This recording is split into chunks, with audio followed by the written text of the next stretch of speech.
আসসালামু আলাইকুম বন্ধুরা। বন্ধুরা, আজ আমি আপনাদেরকে বিশেষ একটি কাহিনী বলবো, যা শুনে আপনি একেবারে অবাক হয়ে যাবেন। তো চলুন শুরু করা যাক। আজকে আমি যেই দৃশ্য দেখলাম তাতে আমি চমকে উঠেছিলাম। লোকটি একটি ছাগলকে গলায় ধরে বসেছিল এবং তার আশেপাশে এলাকার মানুষজন জমে গিয়েছিল। আমি এই গ্রামের দাত্রী। আমি এই গ্রামের অর্ধেকেরও বেশি মহিলাদের বাচ্চা প্রসব করিয়েছি। তারা সবাই আমাকে খুব ভরসা করে। কিন্তু মৌলভী ওসমান যখন আমার কাছে আসলেন তখন আমি খুব অবাক হলাম। সে বলল, আম্মা, আজকে আপনার একটু যাওয়া লাগবে, আমার আপনার প্রয়োজন রয়েছে। আমি তাকে বললাম, তোমার আমাকে কি করে প্রয়োজন হতে পারে? তোমার ঘরে তো এমন কোনো ঘটনা ঘটতে পারে না, কারণ তোমার স্ত্রী একজন বন্দা। মৌলভী বললেন, না না, আমার আপনাকে প্রয়োজন রয়েছে ঠিকই, কিন্তু সেটা আমার স্ত্রীর না। আমার আপনাকে প্রয়োজন বান্নর জন্য। আমি তাকে বললাম, বান্নর কি প্রসবের সময় হয়েছে? সে বলল, হ্যাঁ, বান্নর বাচ্চা দেওয়ার সময় হয়ে গেছে, আপনি জলদি চলে আসুন। ঠিক আছে, আমি আসছি। আমি সেখানে চলে গেলাম। এটা ততটাও কঠিন কোনো কাজ ছিল না। একটা ছাগলের বাচ্চা প্রসব করানো লাগত। মৌলভী তার ছাগলকে খুবই ভালোবাসতেন। তিনি তার নাম বান্ন রেখেছিলেন। মৌলভীর ছাগল পালতে অনেক জ্ঞান ছিল। তিনি ছাগলটির অনেক খেয়াল রাখতেন, তার যত্ন আত্তি করতেন। শীতের সময় তার জন্য আলাদা জামা কাপড় বানাতেন। এই ছাগলের জন্য আলাদা একটি ঘরও রয়েছে। এলাকাবাসী এটা জানতো যে মৌলভী ওসমান তার ছাগলকে খুবই ভালোবাসতেন। ছাগলের মধ্যেই যেন তার প্রাণভোমরা আছে। মৌলভী বলতেন, আমি যখন থেকে এই ছাগলটিকে এনেছি তখন থেকে আমার অবস্থা উন্নতি হয়েছে। ছাগলটি দেখতেও বেশ সুন্দর ছিল। বিতল ধরনের ছাগল ছিল, লম্বা এবং সাদা রঙের। এরকম লম্বা ছাগল আমি এর আগে কখনো দেখিনি। মৌলভী তার খুব খেয়াল রাখত, এজন্য সে এত লম্বা। আমি সেখানে পৌঁছে গেলাম এবং ছাগলের পাশে বসে পড়লাম। আমি জানতাম আমার খুব একটা কাজ নেই, কিন্তু কিছুক্ষণ পর আমি যেই দৃশ্য দেখলাম তাতে যেন আমার পায়ের তলা থেকে মাটি সরে গেল। আমি চমকে উঠে বললাম, এটা কি করে হতে পারে? ওসমান, তুমি খুঁজে বের করো এর পেছনে কে রয়েছে। মৌলভী ওসমান নিজেও চমকে উঠেছিলেন। তার মুখে কোনো কথাই ছিল না। সে নিজেও কোনোদিন ভাবেনি এমন কিছু হতে পারে, কিন্তু যখন জানতে পারল এর পেছনে কে রয়েছে তখন তার পায়ের তলা থেকে মাটি সরে গিয়েছিল। মাথার উপর যেন আকাশ ভেঙে পড়েছিল। মৌলভী ওসমান এখন নিজের সাথেও চোখ মেলাতে পারছিলেন না, কেননা এই কাজ কোনো একজনের না। বন্ধুরা, কি ছিল এই কাজ? সম্পূর্ণ কাহিনীটি জানতে ভিডিওটি শেষ পর্যন্ত দেখুন। ভিডিওটি শুরু করার আগে আসুন একটু প্রার্থনা করি। হে আল্লাহ, আমাদের সকলকে সকল প্রকার গুনাহ থেকে রক্ষা করুন, আমিন। আপনিও কমেন্টে আমিন লিখুন এবং এই ভিডিওতে একটি লাইক করে দিন। এবং যারা আমাদের চ্যানেলটিতে নতুন দর্শক তারা চ্যানেলটিকে সাবস্ক্রাইব করে বেল আইকনটি ক্লিক করে রাখুন। তো আসুন মূল ঘটনায় চলে যাই। বন্ধুরা, লোকে বলে সন্তানের কামনা শুধু মায়েরাই করে না, বরং অনেক পুরুষরাও সন্তানের বাবা হওয়ার কামনা করে থাকে। মৌলভী ওসমান সেরকমেরই ছিলেন। সেই দাত্রী আরও বলেন, আমার হাতেই তার জন্ম হয়েছিল। তার মা বড় ভালো মানুষ ছিলেন। তিনি এখন আর বেঁচে নেই। ঘরে তার একজন স্ত্রী রয়েছে। তিনি খুবই শান্ত এবং ঘরকুনো স্বভাবের। না তিনি বাইরে যান, না কারো সাথে কথা বলেন। আর এর পেছনের কারণ হল তিনি ছিলেন বন্দা। তিনি কখনোই সন্তান জন্ম দিতে পারবেন না। তিনি প্রায় আমার কাছে আসতেন এবং ঔষধ নিয়ে যেতেন, কারণ আমি ছিলাম সেই গ্রামের দায়ী।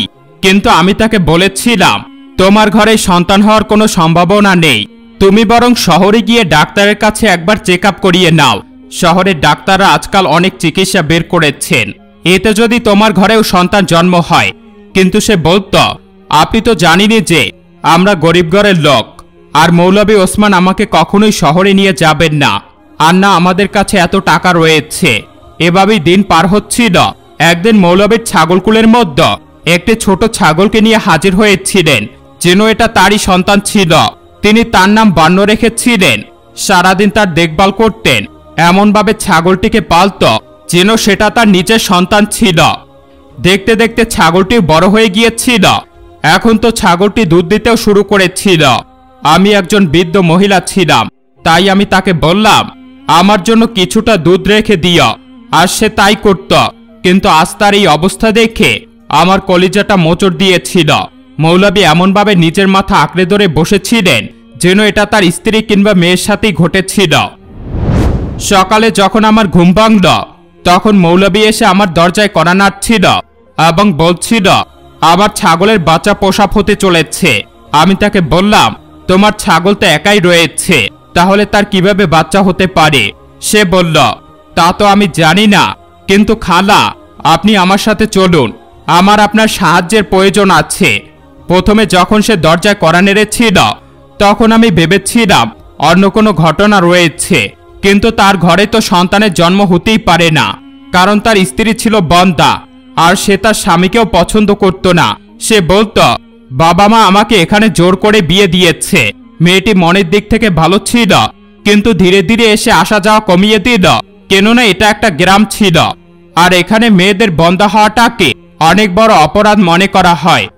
মৌলভী আমাকে নিয়ে একটি কামরায় ঢুকল। এটা সে তার বান্নর জন্য বানিয়েছিল। ছাগলটিকে দেখে খুব রুগ্ন মনে হচ্ছিল। আমি তাকে বললাম, দেখো এটা আমার কাজ নয়, কিন্তু গ্রামের যে পশু ডাক্তার ছিল সেই গ্রাম ছেড়ে চলে গেছে, তাই চলো আমি তোমার কিছুটা সাহায্য করে দেই। এই বলে আমি সেখানে বসে পড়লাম এবং আমার হুক্কাটা পাশে রাখলাম। আমি কি আর জানতাম যে আজকে আমি আমার জীবনের সবচেয়ে আশ্চর্যজনক ঘটনার সম্মুখীন হতে চলেছি। এমন কিছু আমি দেখতে পাবো যাতে করে আমি হতবাক হয়ে যাব। আমি তাকে বললাম, তুমি বাইরে চলে যাও, এবং আমি হুক্কা টানা শুরু করলাম। কিন্তু কিছুক্ষণ পর আমি যখন একটি মানব শিশুর কান্নার আওয়াজ পেলাম তখন আমি বেশ চমকে উঠলাম। আমি নিজ মনেই বলে উঠলাম, এই আওয়াজ কোথা থেকে আসছে? এই আওয়াজ আমার মনের ভুল নয় তো? এত মহিলার বাচ্চা প্রসব করিয়েছি যে আমার এখন মনে হয় যে এসব আমার সাথে রোজই ঘটেছে। কিন্তু যখন আমি আশেপাশে নজর বুলালাম তখন আমি চমকে উঠলাম, কেননা বান্নর অবস্থা তখনও খারাপ ছিল, কিন্তু তার পাশে একটা নবজাতক শিশু পড়ে রয়েছিল এবং সেটি উচ্চস্বরে কান্না করছিল। আমি যখন বান্নকে দেখলাম তখন খেয়াল করলাম যে তার পেট আগের তুলনায় বেশ কমে গিয়েছে। এই দৃশ্য দেখতেই আমার মাথা চক্কর দিয়ে উঠল। আমি অবাক হয়ে বলে উঠলাম, এটা কি করে হতে পারে? কিন্তু সেই বাচ্চাটি ঘাসের উপর পড়ে রয়েছিল। আমি সেই বাচ্চাটিকে তুলে আমার চাদরের সাথে মিশিয়ে নিলাম। আমি যখন বাচ্চাটিকে কোলে নিয়ে বের হলাম তখন বাইরে মৌলভী সাহেবের স্ত্রী এবং গ্রামের আরেকজন মহিলা দাঁড়িয়েছিলেন। হয়তো তারা দুধ নিতে এসেছিল, কিন্তু চোখের সামনে এমন দৃশ্য দেখে তারাও ধমকে গিয়েছিল। তার স্ত্রী অবাক হয়ে বলল, এটা কি আম্মা, তোমার হাতে এটা কি রয়েছে? আমি তাকে বললাম, তুমি কি পাগল হয়ে গেছ? দেখতে পাচ্ছ না এটা একটা নবজাতক শিশু? সে বলল, বাচ্চা বাচ্চা কি করে আসতে পারে? তুমি তো ভিতরে বান্নর কাছে ছিলে, বান্নর শরীর খারাপ করেছিল। আমি বললাম, আমি এখন তোমাদের কিভাবে বুঝাবো যে বাচ্চা কোথা থেকে এসেছে? আমি তো নিজেও তা জানি না, তবে জলদি জলদি একে সামলাও, না হয় ও অসুস্থ হয়ে পড়বে। মৌলভীর স্ত্রী এগিয়ে এসে বাচ্চাটিকে কোলে নিয়ে বলল, আমাকে দিন, আমি ওর খেয়াল রাখছি। সে খুবই দ্রুত পায়ে হেঁটে বাচ্চাটাকে নিয়ে ঘরে যাচ্ছিল। মৌলভী ওসমান যখন এই দৃশ্য দেখল তখন সে জিজ্ঞেস করল, বান্ন এখন কেমন আছে? আমি বললাম, বান্ন তো ঠিকই আছে, তবে অন্য কিছু ঠিক নেই, আর তুমি চাইলে সেটা ঠিক করতে পারবে না। সে বলল, কেন, কি হয়েছে? আমি বললাম, তোমার বান্ন বাচ্চা প্রসব করেছে। সে বলল, আচ্ছা কেমন আছে এখন বাচ্চা? আমি বললাম, মানুষের বাচ্চা জন্মেছে বুদ্ধু। এ কথা বলতেই সে চমকে উঠেছিল। সে বলল, মানুষের বাচ্চা কিভাবে হতে পারে আম্মা? আমি আপনাকে ঘুম থেকে তুলে এনেছি, তার মানে তো এটা নয় যে আপনি এখনো ঘুমের ঘোরে কথা বলবেন। যদি আপনার এখনো ঘুম না কেটে থাকে তাহলে আপনি গিয়ে ঘুমিয়ে পড়ুন, আমার সাথে এমন বাজে মশকরা কেন করছেন? আমি বললাম, আমি মশকরা করছি? যাও ভিতরে গিয়ে দেখো তোমার স্ত্রীর হাতে কি রয়েছে। সে তৎক্ষণাৎ দৌড়ে ভিতরে গেল। তার পিছু পিছু আমিও ভিতরে গেলাম। গিয়ে দেখলাম তার স্ত্রী বাচ্চাটিকে কাপড় দিয়ে মুড়ে বিছানায় শুয়ে দিয়েছিল, আর অপর মহিলাটি বলছিল তার বাসায় গিয়ে যেন দুধ আর ফিডার নিয়ে আসে, কারণ সেই মহিলাটির ঘরে কিছুদিন আগে বাচ্চা হয়েছিল। সে বাড়ি গিয়ে দুধ আর ফিডার নিয়ে আসলো। বাচ্চাটিকে এখন দুধ খাওয়ানো হচ্ছিল। বাচ্চাটি একদম সুস্থ ছিল। আমার নজর খুবই ভালো, আমি দেখি বলে দিতে পারি বাচ্চার মধ্যে কোনো অসুস্থতা রয়েছে কিনা। আমি দেখলাম বাচ্চাটি দুধ খেয়ে শান্ত হয়ে ঘুমিয়ে পড়েছিল, কিন্তু এখন এই ঘরের লোকজনের শান্তি উঠে গিয়েছিল। মৌলভী ওসমান মাটিতে বসে পড়লেন এবং কপাল চাপড়াতে লাগলেন। বললেন, এ কি জামানা আসলো? এটা কি করে হলো? আমার মাথায় কিছুই ঢুকছে না। আপনারা আমার সাথে কোনো মজা করছেন না তো? আমি বললাম, তোমার সাথে কিভাবে মজা করতে পারি? তুমি এটা বলো যে এমনটা কি করে হতে পারে? এটা তো তোর ছাগল ছিল, সারাদিন তো তোর সাথেই থাকতো, তুই তো তার খেয়াল রাখতি। সে বলল, আমি তো কখনো ভাবিনি যে আমার ছাগলের বাচ্চা হতে পারে, আর বাচ্চা প্রসব হলেও কোনো ছোট ছাগলছানা জন্ম হবে, কিন্তু এটা কি করে হয়ে গেল? তার কিভাবে মানুষের বাচ্চা হতে পারে? মৌলভীর স্ত্রী খুব অদ্ভুত আচরণ করছিল। বাচ্চাটিকে একদম বুকের সাথে মিশিয়ে রেখেছিল, না কিছু বলছিল না কিছু শুনছিল। আমরা সবাই যেখানে অবাক হয়ে আছি সেখানে তারও তো অবাক হওয়ার কথা ছিল, কিন্তু তাকে দেখে মোটেও অবাক মনে হচ্ছিল না। আমরা ভাবছিলাম এটা কিভাবে হয়ে গেল, আর কিছুই ভাবতে পারছিলাম না। যে মহিলাদের সন্তান হয় না তাদের বাচ্চার অনেক শখ থাকে, কিন্তু আমি এই মহিলাকে যতবারই জিজ্ঞেস করেছি সে বলেছে আমার বাচ্চার কোনো শখ নেই, যদি কোনো বাচ্চা নাও হয় তাতে আমার কোনো অসুবিধা নেই। কিন্তু এখন সে এই বাচ্চাটিকে এমনভাবে ধরে রেখেছে যেন তাকে দূরে রাখলে সে শ্বাস নিতে পারবে না। আমি বললাম, শাম্মা, তুমি তো কিছু বলো, চুপ করে আছো কেন? সে বলল, আমি কি বলবো? আমার বলা না বলাতে কি আসবে যাবে? উনি এই ছাগলটিকে নিয়ে এসেছেন, সারাদিন তার পিছনে ছুটেছেন। আমি জানি না আমি কার উপর সন্দেহ করব। মৌলভী ওসমান পাশে থাকা গেলাসটি উঠিয়ে সজোরে আছাড় মারল আর বলল, তুমি কি আমাকে সন্দেহ করছো? সে বলল, না, আমি আপনার উপরে সন্দেহ করছি না, কিন্তু আপনি এটা বলুন যে এমনটা কিভাবে হলো? এটা তো প্রকৃতির নিয়ম না। এমনটা যদি কেউ করে থাকে তাহলে তার জন্য চরম শাস্তি রয়েছে। মৌলভী বললেন, এখন এই বাচ্চাটাকে কি করবে? আমি কিছু বলতে নিব তার আগে শাম্মা বলল, এই বাচ্চাটি আমার কাছেই থাকুক। আল্লাহ তাআলা আমাদের সন্তান দেননি, মনে করুন আমাদের সন্তান পেয়ে গেছি। আপনাকে আমি কতবার বুঝিয়েছি, আপনার সাথে কত ঝগড়া করেছি, কিন্তু আপনি কখনো আমার কোনো কথা শুনেননি। এখন এই বাচ্চা আমাদের দরজায় এসেই পড়েছে, আমরা একে পেলে বড় করব। পুরুষদের মধ্যে অনেক ধৈর্য শক্তি থাকে, কিন্তু যখন পরিস্থিতি তার বিপরীতে চলে যায় তখন সে খুবই চুপ মেরে যায়। মৌলভী ওসমানের সাথে এমনটাই হয়েছিল। সে একদম চুপ মেরে গিয়েছিল। সে সেখান থেকে উঠে চলে গেল। এবারে শাম্মা কাঁদতে লাগলো, বলল, দেখুন না আম্মা, আমি ওনাকে কতবার বলেছি আমরা কারোর বাচ্চা দত্তক নিয়ে ফেলি। আমাদের বিয়ের 10 বছর পেরিয়ে গেছে, এতদিনে তো আমাদের বাচ্চারা বড়ও হয়ে যায়। না উনি আমাকে ডাক্তারের কাছে নিয়ে গেছেন, না শহরে নিয়ে গেছেন। তিনি কখনোই আমার দিকে মনোযোগ দেননি। তার ধ্যান জ্ঞান সবসময় ছাগলটিকে নিয়েই ছিল। আমি বললাম, কারো সন্তান দত্তক নিতে পারলেই ভালো করতে। আজকাল এভাবে কোনো বাচ্চার জন্ম হয় নাকি শাম্মা? শাম্মা বলল, না আম্মা, এটা কোনো ব্যাপার না। আমার একটা বোন আছে যার নাম নাজিয়া। আল্লাহ তার উপর এমন রহম করেছেন যে একসাথে তার 3টা মেয়ে হয়েছিল, আবার 2টো ছেলেও একসাথে হয়েছিল। সে আমাকে তার একটা বাচ্চা দেওয়ার জন্য প্রস্তুত ছিল। তার স্বামী তো মেহনত করে, কায়িক শ্রম করে, সে 5টা বাচ্চাকে কিভাবে পালবে? আমার বোনের বাচ্চা দিতে চেয়েছিল, নিয়ে নিলে এমন কি হতো? কিন্তু আপনাদের এই মৌলভী ওসমান আছে না, তিনি বলেন আমার বোনের বাচ্চাগুলো নিচু বংশের, তাই আমরা এমন বংশের বাচ্চা নিতে চাই না যার মধ্যে নিচু জাতের রক্ত রয়েছে। দেখুন সে কত বড় বড় কথা বলতো। হয়তো এজন্যই আল্লাহ তাকে আজকের এই দিন দেখিয়েছেন। তিনি কখনোই আমাকে নিয়ে চিন্তা করেননি, না আমার চিকিৎসা করিয়েছে, না আমার জন্য দোয়া করেছে। আমি তাকে বললাম অন্য কারোর থেকে একটা বাচ্চা দত্তক নেই, তখন তিনি আমাকে হাজারো কথা শোনালেন। এরপরে আমি বললাম, চলুন শহরে গিয়ে কোনো এক এতিমখানা থেকে বাচ্চা দত্তক নেই। তখন তিনি আমাকে বকাবকি করলেন আর এই ছাগলটিকে নিয়ে মশগুল হয়ে গেলেন। একদিন তো আমাকে বলেই বসল, এই ছাগলটি আমার পুরো দুনিয়া। যদি কোনোদিন আমি এর কাজ ভালোমতো না করতাম তাহলে উনি আমাকে ভালোমন্দ অনেক কথা শোনাতেন। আমাকে বলতেন আমি তোমাকে তালাক দিয়ে দিব। এখন দেখুন কি ঘটনা ঘটল। এই ছাগলটির জন্য তিনি পুরো গ্রামে মশহুর হয়ে যাবেন, কিন্তু সেটা কোনো ভালো কারণে হবে না। আমারই বরদোয়া লেগেছে হয়তো তার। আমি তাকে বললাম, শাম্মা, এটা তুমি কি বলছো? তোমার বরদোয়া কি এমন ছিল?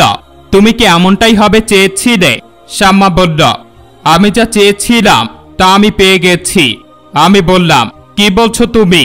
শাম্মা বলল, আমি শুধু বলছি যে আমি এই বাচ্চা পেয়ে গেছি, এই আমার জন্য অনেক।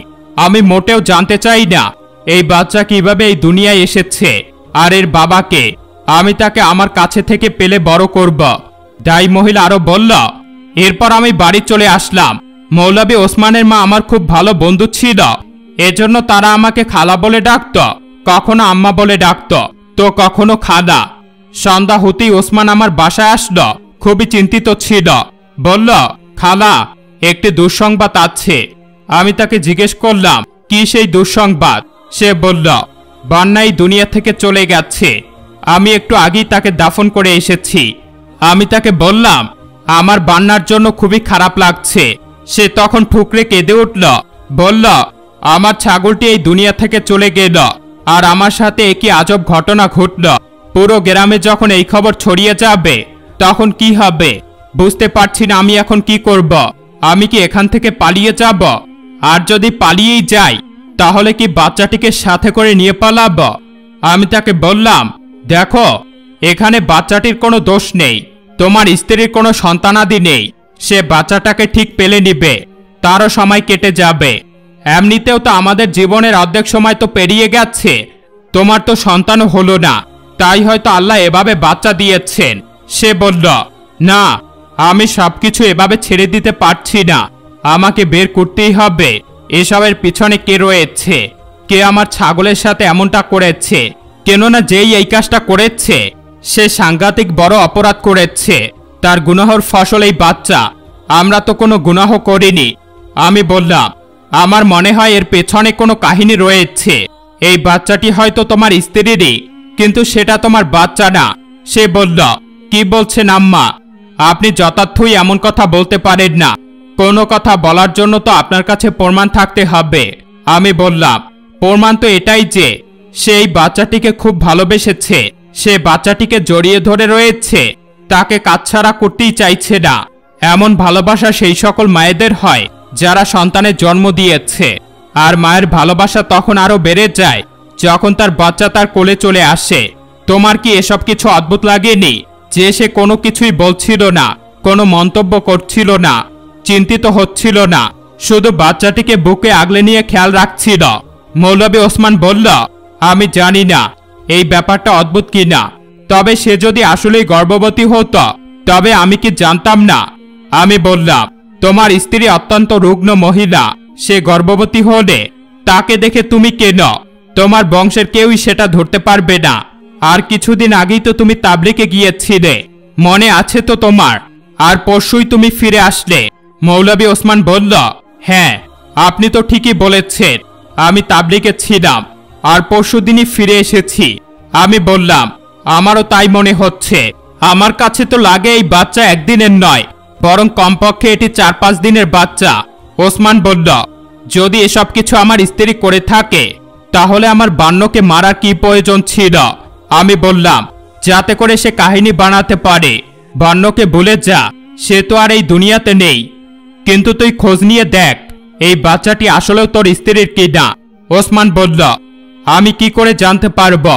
আমি বললাম, তোকে কিছুই করতে হবে না, আমি খুঁজে বের করছি, কিন্তু এতে কিছুটা সময় লাগবে। আমার বিশ্বাস ছিল শাম্মা মিথ্যা বলছিল, এই বাচ্চাটি তারই ছিল, যাকে সে অন্য কোনো পুরুষের সাথে মিলে জন্ম দিয়েছে আর এখন কাহিনী বানাচ্ছে। কারণ এমনটা হয়ে থাকে যে কোনো মহিলার একজন স্বামীর থেকে বাচ্চা হয় না, কিন্তু তাকে যখন অন্য কোথাও বিয়ে দেওয়া হয় তখন তার ঘরে সন্তান হয়। আবার ছেলেদের ক্ষেত্রেও এমনটা হয় যে এক স্ত্রীর সাথে বাচ্চা না হলেও অন্য স্ত্রীর সাথে তার বাচ্চা হয়, বা এক স্ত্রীর সাথে কেবল মেয়ে সন্তানই হয় আর আরেক স্ত্রীর সাথে কেবল ছেলে বাচ্চাই হয়। এমনটা আমাদের সমাজে অহরহ হয়ে থাকে, এটা কোনো নতুন ব্যাপার না। আমি এখন শাম্মাকে দেখতে চাইছিলাম, তাকে লুকিয়ে পরীক্ষা করতে চাইছিলাম। আমি তো কোনো মহিলাকে দেখি বলে দিতে পারি যে তার কয় মাস চলছে। আমি গিয়ে শাম্মার পাশে বসলাম, বললাম, তোমার তো বাচ্চা সামলানোর অভিজ্ঞতা নেই, তাই আমি তোকে সাহায্য করতে চলে আসলাম। বাচ্চা ঠিক আছে তো? সে বলল, কেন ঠিক থাকবে না? এরপর সে কিছু একটা বলতে গিয়েও চুপ করে গেল। সে কি বলতে চেয়েছিল? যে বাচ্চা তার মায়ের কাছেই আছে, এজন্য বাচ্চা ঠিক আছে। আমি বললাম, কিছুক্ষণের জন্য বাচ্চাকে আমার কাছে দিয়ে যাও, আর গিয়ে আমার জন্য 1 কাপ চা বানিয়ে আনো। আমি দেখতে চাইছিলাম যে তার হাঁটা চলায় কোনো পার্থক্য আছে কিনা। মৌলভী ওসমান তখন বাড়িতে ছিল না। সে খোঁজ নিতে চাইছিল যে এই ঘটনা কিভাবে ঘটেছে। তাই সে আশেপাশের মানুষকে জিজ্ঞেস করছিল আমার ঘরে কি অচেনা কেউ প্রবেশ করেছিল। লোকজন তাকে উল্টো অনেক ধরনের কথা শোনাচ্ছিল, কিন্তু সে মনে মনে দৃঢ় প্রতিজ্ঞা করেছিল এটা জানার জন্য যে এই ঘটনার পিছনের আসল রহস্য কি। এদিকে আমার শাম্মাকে পর্যবেক্ষণ করে মনে হচ্ছিল না সে কোনো বাচ্চার জন্ম দিয়েছে।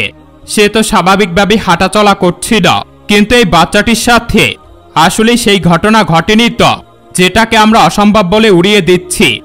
কখনো কখনো প্রকৃতি আমাদের অসম্ভব জিনিস সম্ভব করে দিয়ে আমাদের মাথা ঘুরিয়ে দেয়।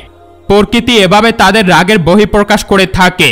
মানুষ এটা বুঝতে পারে না, আর যখন সে এসব অন্য কোনো মানুষকে বলতে যায় তখন তারা তার কথা বিশ্বাস করে না, বলে এসব কাহিনী মিথ্যা ও বানোয়াট। কিন্তু আল্লাহ তাআলা চাইলে কি না করতে পারে। আমি এমন একজন মহিলাকে জানি যিনি এমন একজন সন্তানের জন্ম দিয়েছিলেন যাকে দেখে সবাই চিৎকার করে বেরিয়ে যাচ্ছিল, কেননা বাচ্চাটি এতটাই অদ্ভুত ধরনের ছিল। কিন্তু আমি তবু সাহস করে বাচ্চাটিকে কোলে তুলে মায়ের বুকে শুয়ে দিয়েছিলাম। আমার হাতও সাংঘাতিকভাবে কাঁপছিল, মাও কাঁদছিল। সে বলতে লাগলো সে তার শাস্তি পেয়েছে, কেননা সে তার মৃত্যুশয্যায় থাকা শাশুড়ির খেদমত করেননি। তাকে সবসময় গালিগালাজ করত, বাজেভাবে নাম ধরে ডাকত, তার কোনো কাজই করত না। আর এভাবেই তার শাশুড়ি এই দুনিয়া থেকে চলে গিয়েছিল। তার বাচ্চাটিও এই দুনিয়ায় বেশি দিন বাঁচেননি। তবে এরপর থেকে সে সম্পূর্ণরূপে বদলে গিয়েছিল, একজন ভালো মানুষে পরিণত হয়েছিল। তার স্বামীর ভালো দেখভাল করত, গ্রামের মানুষকে বিনামূল্যে সাহায্য সহযোগিতা করত, নিজে লোকজনের কাছে গিয়ে তাদের সাহায্য করা শুরু করত। যদিও সে এখন এই গ্রাম ছেড়ে চলে গেছে, শাম্মা বাচ্চাটিকে ঠিকভাবে দেখভাল করছিল, আর বাচ্চাটিও ঠিক ছিল, শান্তিতে ঘুমাচ্ছিল। আমিও আমার বাড়িতে চলে এলাম। এরই মধ্যে একজন মেয়ে এসে আমাকে বলল, আম্মা, সালমার মেয়ে আছে না, তার শরীর খারাপ হয়ে গেছে, আপনি জলদি আসুন। আমি বললাম, হ্যাঁ হ্যাঁ, এখনই আসছি। এরকম আমার কাছে অনেকেই আসে, আর আমিও তাদের সাহায্য করার জন্য তাদের সাথে যেতাম। হয়তো সেই মহিলার বাচ্চা হবে তাই আমাকে ডাকতে এসেছিল, কিন্তু আমি বুঝে গিয়েছিলাম তার কথা হচ্ছিল, কেননা সালমাকে আমি খুব ভালো মতো চিনি। সালমার একজন যুবতী মেয়ে আছে, সে পুরো গ্রামে তার সৌন্দর্যের জন্য বিখ্যাত ছিল। তার নাম সম্ভবত লাইবা ছিল। মেয়েটি দেখতে দারুণ মিষ্টি ছিল। আমি যখন ঘরে ঢুকলাম তখন লাইবার অবস্থা খুবই খারাপ মনে হচ্ছিল। সে বিছানায় শুয়েছিল আর তার গায়ে অনেক জ্বর ছিল। আমি গিয়ে জানতে চাইছিলাম কি হয়েছে। সালমা বলল ও ওর মামা বাড়ি গিয়েছিল, 4 দিন আগে সে বাড়ি এসেছে, আর তখন থেকেই নিজেকে রুমের মধ্যে বন্ধ করে রেখেছে, না কিছু খেয়েছে না পড়েছে। তখন থেকেই ওর অবস্থা খারাপ হয়ে আসছে। এখন ওর এত জ্বর এসেছে যে নামার নামই নিচ্ছে না। আমি যখনই লাইবার চেহারা দেখলাম তখনই বুঝলাম ঘটনা অন্য কিছু। আমি সবাইকে বললাম, তোমরা একটু বাইরে যাও, আমাকে একটু দেখতে দাও, সমস্যা কি হয়েছে। ও একটা সুন্দরী মেয়ে, তোমাদের সামনে কি আমি ওকে প্রশ্ন করব নাকি? যাও তোমরা এখান থেকে। এরপর আমি লাইবার পাশে বসে জিজ্ঞেস করলাম, কি হয়েছে মা? আমি যখনই তাকে দেখার জন্য হাত বাড়ালাম তখন সে আমার হাত ধরে নিল। সে বলল, না আম্মা, আপনি আমাকে শুধু বাঁচিয়ে নিন, বাইরে গিয়ে সবাইকে বলুন সবকিছু ঠিক আছে। আমি বললাম, কেন, কি হয়েছে? সে বলল, এই দেখো। আমি তাকে দেখতেই বুঝে গেলাম কাহিনী কি। আমি তাকে জিজ্ঞেস করলাম, তোমার বাচ্চা কোথায়? সে বলল, তাকে তো আমি শাম্মাকে দিয়ে দিয়েছি। আমি বললাম, শাম্মার সাথে তোমার কি সম্পর্ক? লাইবা বলল, শাম্মা আমার ছোটবেলার বান্ধবী। আমি তাকে জিজ্ঞেস করলাম, এই বাচ্চার বাবাকে? সে বলল, এই বাচ্চার বাবা যেই হোক, তার সাথে আমার কোনো বৈধ সম্পর্ক ছিল না। আমাদের গ্রামের ওইদিকে যে কারখানা তৈরি হচ্ছে ওখানকার অফিসার যে ছিল সে দেখতে বেশ সুদর্শন ছিল, আর সে এখানে থেকে গিয়েছে 10 মাস হয়ে গেছে। আমি তার প্রেমে পাগল হয়ে গিয়েছিলাম। এ কথা আমি শুধু শাম্মাকে বলেছিলাম, শুধু ওই জানতো আমার বাচ্চা হতে চলেছে। পেটে বাচ্চা আসার কিছু মাস পরে আমি বাহানা করে মামার বাড়ি চলে গেলাম। আপনি তো জানেন যে আমার মামা চোখে দেখতে পায় না, তার একটা মেয়ে আছে। অবশ্য তার থেকে এসব লুকানো খুবই সহজ ছিল, কেননা সে কিছুটা বোকা ছিল। এরপরে শাম্মা আমাকে বলল, তুই বাড়ি ফিরে আয়, বাকিটা তুই আর আমি মিলে সামনে নিব। আর আমি যখন এই বাচ্চাটিকে বান্নার কাছে রেখে এসেছিলাম, তখন আপনি হুক্কা খেয়ে ঘুমিয়ে গেলেন। এজন্য আপনি জানতে পারলেন না এসব কি করে হয়েছে। বান্নার সাথে আমরা কিছুই করিনি, তার শরীর এমনিতেই খারাপ হয়েছে। হয়তো সে উল্টাপাল্টা কিছু খেয়ে ফেলেছিল, কিন্তু আমরা ওর অসুস্থতার সুযোগ নিয়েছিলাম আর বাচ্চাটিকে সেখানে রেখে আসি। আর আপনি তো ঘুমিয়েছিলেন। আমার সাথে আগেও এমনটা হতো যে আমি যখন হুক্কা খেতাম তখন আমার ঘুম এসে যেত, কিন্তু সেদিন আমি বুঝতেই পারিনি হুক্কা খেয়ে আমি কখন ঘুমিয়ে পড়েছিলাম আর কখন ঘুম থেকে উঠলাম। লাইবা আমাকে হাত জোর করে বলতে লাগলো, আমি আমার বান্ধবীকে সাহায্য করেছি আর সে আমাকে। আপনি শুধু বাইরে গিয়ে বলে দিন আমার জ্বর হয়েছে, আর কিছু ঔষধ দিয়ে দাও যাতে আমি ভালো হয়ে যাই, কারণ আমার সাথে যা খারাপ হওয়ার ছিল তা তো হয়েই গেছে। আমি বাচ্চাটিকে ঠিকমতো পালতে পারতাম না, শাম্মা বাচ্চাটিকে ঠিকমতো পালতে পারবে। এ কথা শুনে আমি হতবাক হয়ে গেলাম। কি বলতাম আমি এই দুটো বোকা মেয়েদেরকে? এটা তাদের বোকামির প্রমাণ ছিল নাকি তাদের বন্ধুত্বের পরীক্ষা ছিল যে একে অপরকে বিপদের সময় উদ্ধার করেছিল? এজন্য শাম্মা বলতে চেয়েছিল, কেন কাঁদবে বাচ্চা, তার খালার কোলে রয়েছে যে। কেননা লাইবে তার কাছে তার বোনের চেয়েও বেশি ছিল। আমি বললাম, যা হবার তা হয়ে গেছে। আমি এখন শুধু এজন্য চুপ করে আছি যে এই নিষ্পাপ বাচ্চাটি একজন মা পাচ্ছে আর তোর পরিবারের সম্মান বজায় থাকবে। তা না হলে আমি একথা সবাইকে বলে দিতাম। আমি বাইরে গিয়ে বলে দিলাম লাইবার শরীর খারাপ করেছে, আপনারা কিছুদিন তাকে বিছানায় আরাম করতে দিন, তাতে সে ঠিক হয়ে যাবে। আর তাকে বেশি প্রশ্ন করতে যাবেন না। এদিকে আমি মৌলভী ওসমানকে বুঝিয়েছি যে এই বাচ্চা যেভাবেই এই দুনিয়াতে আসুক না কেন, সে তো এখন তোমার সন্তান, তোকেই এখন তার খেয়াল রাখতে হবে। হয়তো আল্লাহ তাআলা তোমাকে এই পরীক্ষার জন্য নির্বাচন করেছেন, আর তুমি এসবে উসরে যাও, সবকিছু ঠিক হয়ে যাবে। ওসমানের দিকটা আমি সামলে নিয়েছিলাম আর এই ব্যাপারে শাম্মাকে কিছুই বলিনি। কিন্তু আশ্চর্যের বিষয় ছিল এই বাচ্চাটি আসতেই মৌলভী ওসমানের অবস্থা আগের চেয়ে অনেক ভালো হয়ে গিয়েছিল। তার ধন সম্পদ বাড়তে লাগলো। সে এখন বাচ্চাটিকে কোলে নিয়ে ঘুরতে বের হয়, বাচ্চাটিকে নিজের সন্তানের মতো করে ভালোবাসে। আর শাম্মাও এখন খুশি আছে।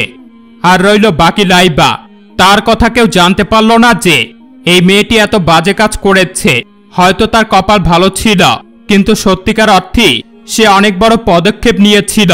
আল্লাহ তাকে হেদায়েত দান করুক, আমিন। ভিডিওটির ব্যাপারে আপনাদের মতামত কমেন্ট সেকশনে বলবেন। ভিডিওতে লাইক করে শেয়ার অবশ্যই করবেন। ভিডিওটি শেষ পর্যন্ত দেখার জন্য আপনাদের সবাইকে ধন্যবাদ। ভালো থাকবেন, সুস্থ থাকবেন। আল্লাহ হাফেজ।